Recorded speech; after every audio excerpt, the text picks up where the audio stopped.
আসসালামু আলাইকুম। আমি এখন বানাবো দারুণ মজার একটা আলু বেগুন টমেটো ভাজি। খুব সিম্পল রান্না যদিও, কিন্তু খাইতে যে কী মজা, বিশেষ করে রুটি পরোটার সাথে একবার বানাইলেই বুঝতে পারবেন। একবার খাইলে মনে হবে বারবার বানাই। তো আসেন দেখি শুরু করা যাক। আমি এখানে দুইটা বেগুন এরকম করে কেটে নিছি, ভালো মতো ধুয়ে ধুয়ে কেটে নিছি। এর মধ্যে আমি প্রায় আধা টেবিল চামচের মতো লবণ আর একটু পানি দিয়ে এটাকে ভিজিয়ে রাখবো কতক্ষণ, 5-6 মিনিট, যার ফলে বেগুনটা তেল কম টানবে, ভাজার সময় তেল কম চুষবে। আমি একটা ফ্রাই প্যানে একটু তেল গরম করে দুইটা আলু আমি এইভাবে কেটে রাখছি, ছোটো সাইজের মাঝারি সাইজের আলু আর কি, ওগুলাকে দিয়ে আমি একটু ভেজে নিব। সাথে সামান্য একটু লবণ দিয়ে দিব। আমি মাঝারি আছে ভাজতেছি, আলুটা যাতে কিছুটা সিদ্ধ হয়, একটু বাদামিও হয়। 5-6 মিনিট ভেজে এগুলো একটু হালকা বাদামি বাদামি হয়ে গেলে, অনেকখানি সিদ্ধ হয়েছে, বেশ বাদামি হয়ে গেছে একটু, এগুলোকে আমি উঠে নিব তেল থেকে। এখন সেই একই তেলে আমি এই বেগুনগুলো মাত্র পানি ঝরায় নিলাম, নিয়ে ওগুলাকে দিয়ে আমি একটু ভেজে নিব। সাথে একটু লবণ, একটু হলুদের গুঁড়া দিয়ে দিব।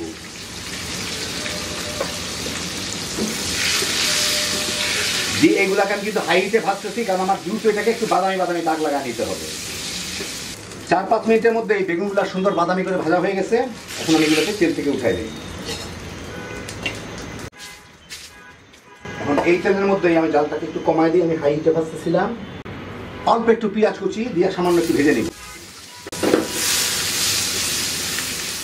মিনিট 2-এর মধ্যেই পেঁয়াজগুলো একটু লালচে হয়ে আসলে, আমি খুব পাতলা করে কাটছিলাম পেঁয়াজ, যাই হোক, এর মধ্যে আমি 2 চা চামচ আদা রসুন বাটা দিব, দিয়ে একটু নাড়াচাড়া করে নেবো। আদা রসুনের কাঁচা গন্ধটা চলে যাওয়া পর্যন্ত, পানিটা শুকানো পর্যন্ত আর কি। এই মিনিট খানেকের মধ্যে আদা রসুনের কাঁচা গন্ধটা চলে গেলে আমি এর মধ্যে দিচ্ছি 1 চা চামচ আস্ত জিরা, 2টা এলাচি আমি থেতো করে রাখছি, 3-4 টুকরা দারচিনি মানে ভেঙে রাখছি, তাহলে এলাচির গন্ধটা পুরাটা পাওয়া যায়, 2টা শুকনা মরিচ, একটা তেজপাতা দিয়ে অল্প একটু ভেজে নিব। এই মিনিট খানেক ভেজে এর মধ্যে আমি দিয়ে দিব 2টা টমেটো আমি কেটে রাখছি, ওই 2টা টমেটো দিয়ে দিব এর মধ্যে। সাথে সামান্য একটু লবণ দিয়ে দিব, টমেটোটা যাতে জলদি গলে যায়।